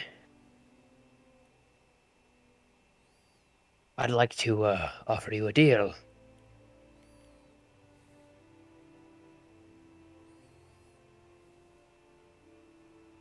and he just pauses. Pause 2. Pauseception. Perception. Both of you wait for a good 2 minutes, just silence. And he turns back to you, like making sure you're still there. He's like, Wave. What do you say? I, I, I'm listening. What's your I make the offer? Well, you see, I will let you in on our plans if you would swear your loyalty to me. That's a Thank you. difficult thing to swear. Aye, it is. Especially Vagrant as honorable and mighty as the fair harbors are, I could see why it would be awfully shame to not stay true to such a crew.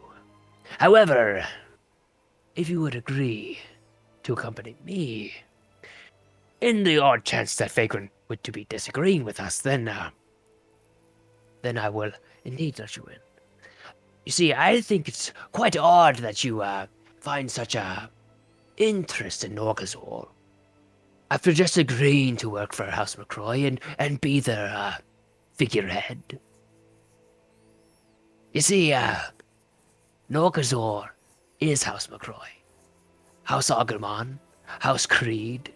In fact, he's, well, 90% of the Free Isles at this point. And to say that you are to be their figurehead and oppose him, well, that is awfully tempting for me to just willfully agree to you, but, see, I'm still my captain. and his voice gets like much deeper and rugged, and the whole room starts to dim a little bit. And he goes, and I've been waiting an awfully long time to reclaim what's mine. So I'll need your word then. Your true and honest word. If I'm to reveal any more of my cards to you.